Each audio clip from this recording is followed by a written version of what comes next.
Halo guys, balik lagi sama gue Lovin It All di sini. Oke, sebelum gue mulai, gue mau ngucapin minal aidin wal faizin, mohon maaf lahir batin. Selamat Hari Raya Idul Fitri 1437 Hijriah buat teman-teman Muslim gue. Oke, di video kali ini gue nggak akan ngomongin proses gambar gue. Ya paling sedikit aja sih, cuma gue akan lebih banyak sharing mengenai tantangan dan cobaan selama gua ngejalanin ibadah puasa di negara di mana Islam itu adalah minoritas di sini. Oh iya, sebelum gua mulai, gua cuma mau ngasih tau aja, ini video gue kali ini nih bener-bener sangat-sangat choppy dalam artian suka patah-patah karena ternyata mesin gua itu udah nggak sanggup lagi untuk nge-record gambaran gue. Jadi dia udah nggak bisa nge-record screen gue lagi. Bukan nggak bisa sih, tapi lama banget, lemot dan kayaknya memang harus di-upgrade atau gue ganti yang baru gitu. Dan untuk speednya di sini banyak juga yang nanya sama gue, itu tutorialnya oke, boleh, tapi kayaknya kecepetan deh. Iya, memang sih itu sengaja gue bikin cepet karena memang ya seperti yang gue pernah bilang di video gue sebelumnya, gue nggak bertujuan untuk ngasih tutorial, tapi cuma ngasih proses gambarnya aja. Untuk tutorialnya sendiri nanti gue akan bikin, gue janji gue akan bikin tutorialnya satu persatu gitu. Jadi kalian tunggu aja nanti. Tapi untuk video kali ini gue bikin speednya itu nggak terlalu cepat, jadi kalian masih bisa ngelihat step by stepnya, masih bisa kelihatan. Ini sekitar 400-500% gue cepetin, jadi ya hampir sama lah kayak speed gue sewaktu gue gambar gitu. Oke deh kalau gitu, kalian lihat di situ gue udah bikin line artnya. Sekarang gue akan bercerita tentang pengalaman gue selama gue menjalankan ibadah puasa di negara dengan muslim sebagai kaum minoritas kayak gitu. Tarik napas dulu. Oke, gue mulai dari mana ya? Mungkin dari sahur kali ya. Dari sahur. Sahur itu di sini, tantangannya lumayan berat. Karena di sini, ketika gue sahur itu, gue nggak ada yang ngebangunin. Semua itu gue gue bangun sendiri. Kalau biasanya di rumah gue biasanya dibangunin sama nyokap gue gitu. Nyokap gue biasanya suka suka bangunin keluarganya kan, terus siapin makanan untuk sahur. Jadi ya gue tinggal bangun aja gitu. Sedangkan gue di sini gue nggak ada yang ngebangunin gitu. Jadi mau nggak mau gue harus ngandelin app gitu. Tapi gue biasanya untuk menyiasatinnya, karena gue itu orangnya memang gue takut bablas gitu, takut kebablasan. Jadi ya udah, gue akhirnya strategi gue adalah ya gue bablasin aja sekalian gitu. Gue nggak tidur sampai sahur gitu ya. Jadi gue nggak tidur sampai jam 3, jam 4 gitu kan. Gue sahur baru gue tidur kayak gitu. Nah baru abis sholat subuh gue tidur sampai jam setengah 9 atau enggak jam 9, karena gue harus mandi dan gue berangkat ke kantor gitu guys. Oke, kali ini kita balik dulu ke line art. Maksud gue balik dulu ke gambar gue sekarang udah masuk line art.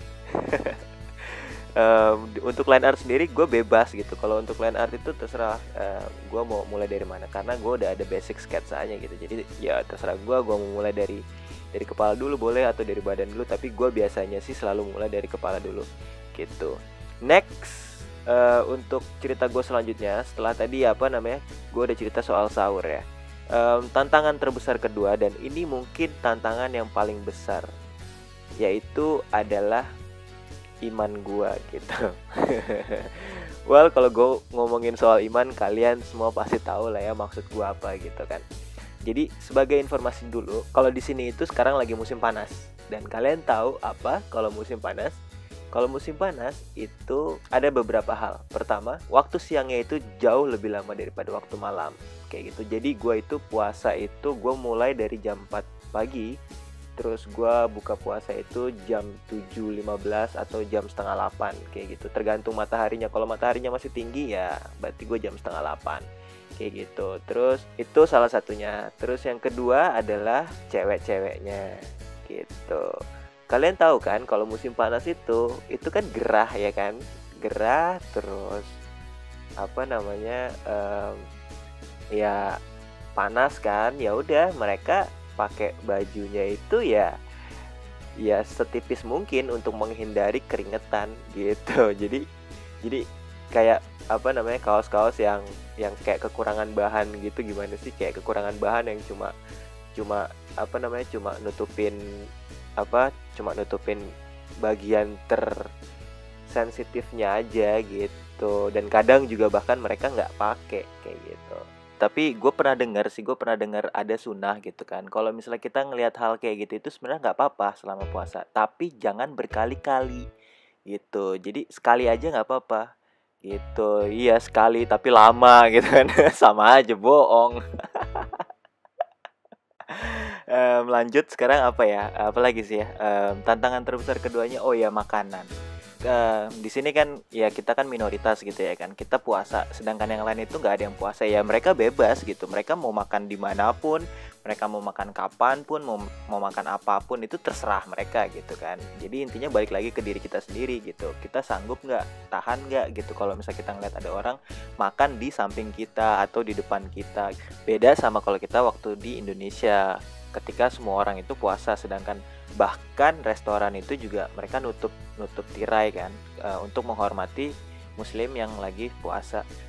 Terus apa lagi ya, tadi sahur udah, puasa udah. Oh, taraweh di sini itu cukup lama. Taraweh di sini itu mulai jam 9 malam gitu kan, mulai jam 9 sampai jam 11, bayangin, sampai jam 11. Total 23 rakaat dengan surat-surat yang dibacain oleh imamnya itu panjang banget, panjang-panjang gitu. Mungkin 1 juz kali satu hari itu. Gue pernah sekali sholat tarawih hampir ketiduran. Ya udah, akhirnya selanjutnya ya gue sholat di tempat gue aja lah sendiri gitu kan, 11 rakaat.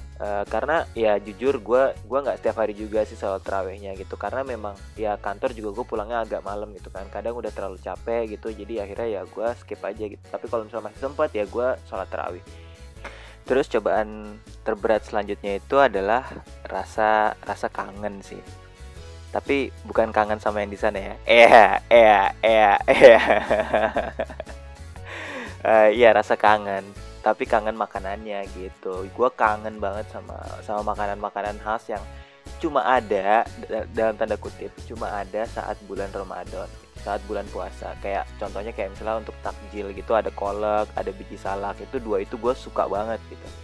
Terus lagi ada apa namanya, kalau misalnya di bulan puasa itu kan kita biasanya teman-teman itu kita suka pada ayo kita buka puasa bareng gitu. Nah itu gue sedih banget kalau misalnya gue ngeliat ada apa namanya SMS chattingan dari teman-teman gue, kita buka puasa bareng yuk, di sini di situ di sini di situ gitu kan. Cuma gue di sini cuma bisa bilang sorry ya guys, gue apa namanya live streaming aja deh gitu. Oke. Terus apa lagi ya yang gue kangenin itu ya, oh iya, makanan khas waktu pas lebaran gitu. Pas lebaran itu gue tuh suka banget sama yang namanya tuh opor ayam, terus pakai rendang, terus sama kue-kue lebaran lainnya gitu, kayak nastar, putri salju, terus kastangel, terus apalagi tuh ya pokoknya banyak gitu.